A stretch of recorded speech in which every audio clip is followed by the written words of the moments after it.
कहानी एक डरावनी रात की है। किसी गांव में बंटी नाम का एक लड़का रहता था। वह परीक्षा देने के लिए गुजरात जा रहा था। ठंडी का दिन था, चारों तरफ से कोहरा छाया हुआ था। आमने सामने भी कोई नहीं दिख रहा था।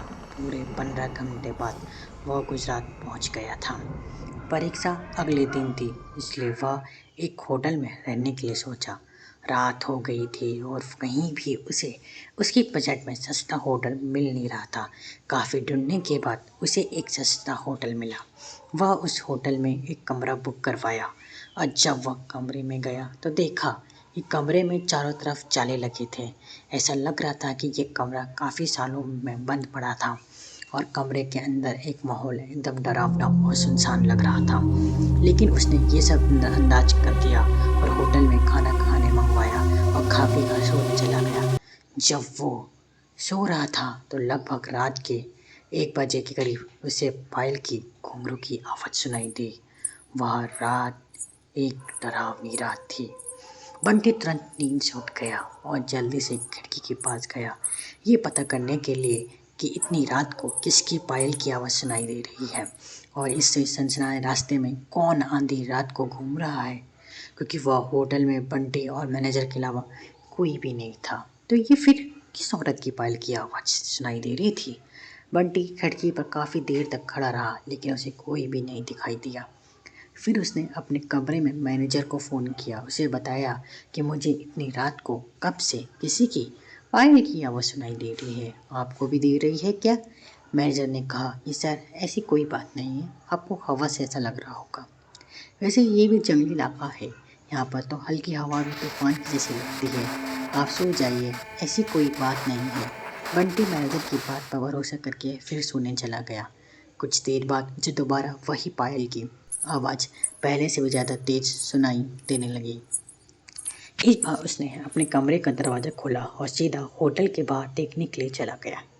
जब वह बाहर आया तो देखा एक काफ़ी लंबी औरत जो सफ़ेद साड़ी पहनी हुई, उसके काफ़ी लंबे बाल थे और चेहरा ढका हुआ था। वह अपने हाथ में एक नारियल लेकर होटल की चारों तरफ चक्कर लगा रही थी। ऐसा लग रहा था कि मानो अपने पायल की आवाज़ से किसी को बुला रही थी। पंडित दौड़कर उसके पास गया कि कौन ये औरत है जो इतनी रात को यहाँ घूम रही है, लेकिन वो औरत तुरंत ही गायब हो गई और चारों तरफ कोहरा ही कोहरा फैल गया। बंटी भी थोड़ा घबरा गया क्योंकि जिस औरत को वह सामने देखा था अब वो नहीं दिख रही थी। बंटी अपने होटल में वापस जाना चाहा, लेकिन फिर उसे दोबारा पायल की आवाज़ सुनाई देने लगी। बंटी अब उसे ढूंढते हुए जंगल की ओर जाने लगा। चलते चलते वह अपने होटल से इतनी दूर आ गया कि उसे पता ही नहीं चला। फिर उसने उस घने जंगल में कुछ ऐसा देखा कि उसका दिल दहल गया। उसने देखा कि उस औरत की एक पीपल के पेड़ के नीचे 5-6 लाश रखी थी और बारी बारी से एक एक को नोच नोच के खा रही थी। उसका मुंह खून से लथपथ था और चेहरा भी एकदम डरावना था।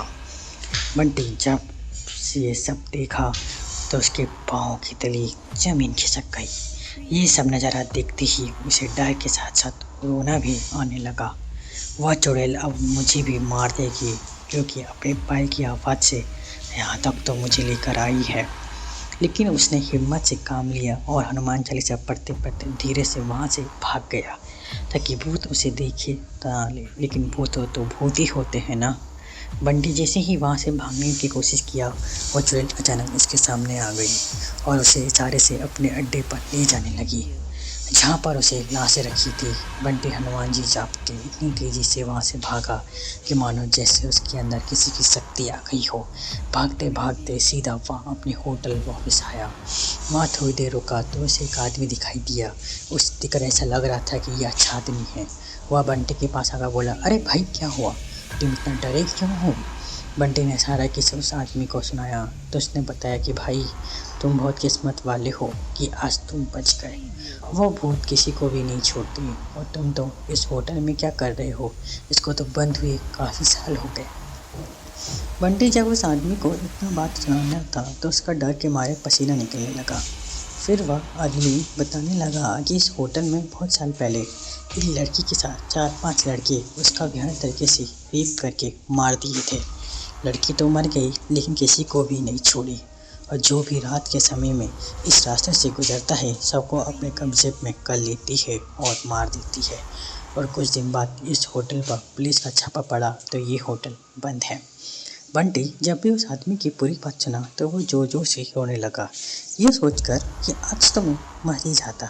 फिर वो आदमी बंटी को चुप कराया और बोला, चलो आज और तुम मेरे घर रह लो, मेरे घर पास ही है, डरो मत, अब मैं आ गया हूँ ना। बंटी उस आदमी को धन्यवाद किया और उसके साथ उसके घर चला गया और अपने ही आपसे वादा किया कि आज के बाद वो भूल कर भी किसी अनजान जगह पर नहीं जाऊँगा।